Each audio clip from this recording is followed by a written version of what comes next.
Hello again, everybody. Welcome back to yet another episode of the Wild Coast. And today we're gonna take it down a notch and just relax. Wild Coast, bit of map, gotta pick what we're gonna build. Today we're gonna do a bee farm. And the first thing I gotta do is figure out where we're gonna build this sucker. Okay. Updating the map a bit here. Mr. Chuck Ross was busy over there. You can see that big old tent updated. Yeah. Stuff going on. Stuff is happening. Big sign at the lake. That's Robb Frost's area down below. Bee farm, bee farm, bee farm. Where are we gonna put a bee farm? No, don't feel like clearing out the woods just yet. And no, not quite there. Yeah, that'll work. This just right next to the coast here. Yeah, we'll put it over there. So here we are, and we're just gonna frame out the area.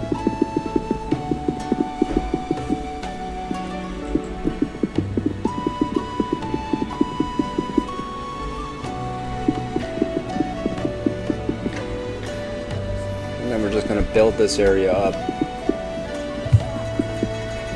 Bees, flowers, lots of glass, like a big old greenhouse where the bees will be protected. They can get all their goodness. Now, bee farms produce two things. Well, really they produce honey, but you can put honey in bottles or you can shear honeycombs out of them. And the honeycombs you can turn into honey blocks or honeycomb blocks, and the honey bottles, it's a poison antidote.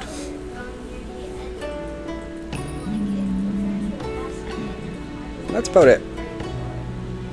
Or actually, it's the honey bottles that are actually turned into honey blocks. The honeycomb is turned into honeycomb blocks or into more beehives. The honey blocks are actually quite cool for elevators and flying machines and a bit of redstone. The thing is that you're going to need a massive amount of them, so we're going to put a whole lot of beehives here.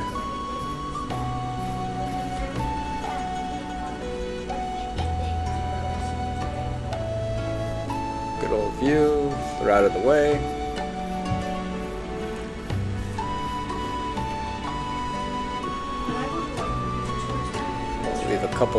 Bit of room for flowers. Over top the brick, we're just gonna make like a glass greenhouse type housing. And then down the center, we'll make a bee trench. So to harvest your honey and not make the bees mad, you gotta add smoke. You gotta pacify the bees. So we're gonna dig a trench down in. And that trench will have a row of campfires just to generate smoke for us. And then we'll put the beehives on top of the fires. So that when we do collect things, the bees don't get aggravated and hostile to us.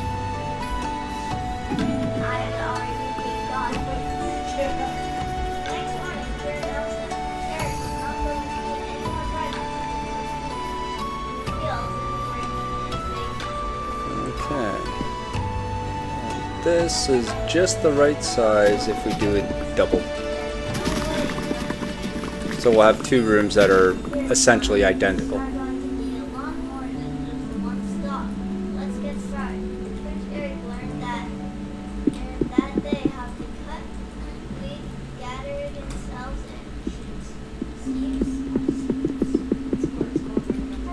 Okay, that'll be the dividing line. We just lined the trench with stone to clean it up, so that'll look neater. And then that'll be the fire pit. And then on top of the fire pit, we'll put the beehives. Very, very, very simple.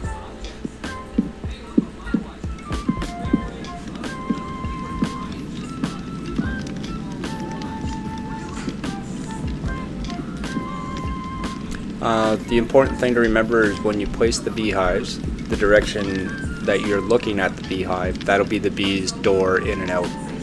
So make sure that they can get in and out. So we're going to place them. See the little slot at the bottom of the box? That's the bees' door in and out. Make sure they've got access. Because if that's blocked, your bees will be trapped. Now, you see the smoke coming out? We just throw a trap door on top. I'm using pale oak because it looks like I don't feel good about Elon. You've heard me say that many times. I want to be right. I want them all to be. Yay! Yeah. Ignore the chatter in the background. That's it's my loving family. I just record from home. Okay, so there we've just got the glass frame with some stone bricks at the cardinal points to make it look like it's shored up. And we're just using sea lanterns off the top for lighting, so it's always lit up. We don't want zombies to spawn in here. That would be very inconvenient.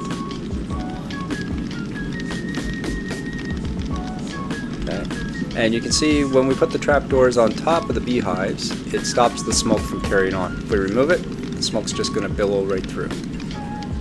So we give it that extra barrier. So that we're not in a glass house full of smoke. It looks way cleaner this way.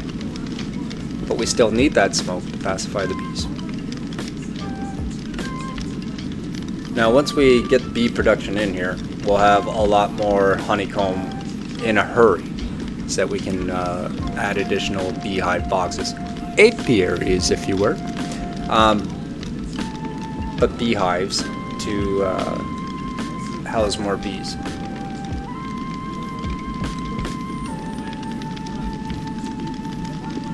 And super simple to get bees. You just put a flower in your hand and walk up to some wild bees, and they will follow you around like nothing.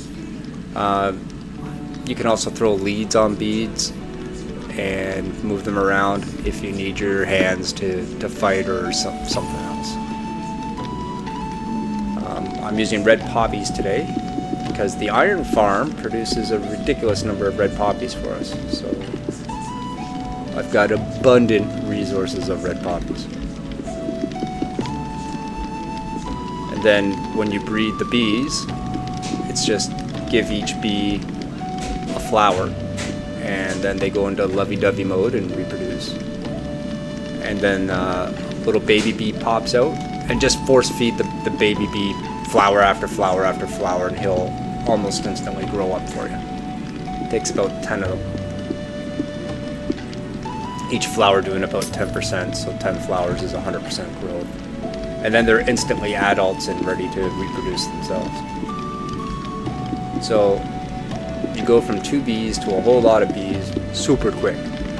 And I'm not even going to waste your time showing you that. So we just close in each area with a little bit of a glass bubble. See, it's nice and clean over here.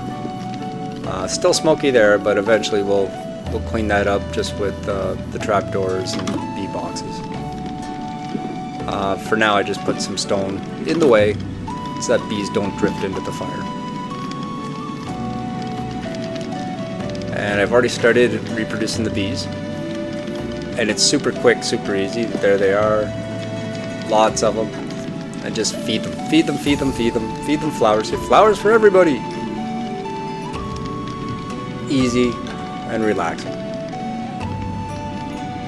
You give to them and they give back to you. It's pretty symbiotic. And it's that simple. And do you know why else I love bee farming? Why I really love bee farming? Because unlike a shulker farm, I didn't die 20 times to build this bloody thing. No, I didn't die a single time to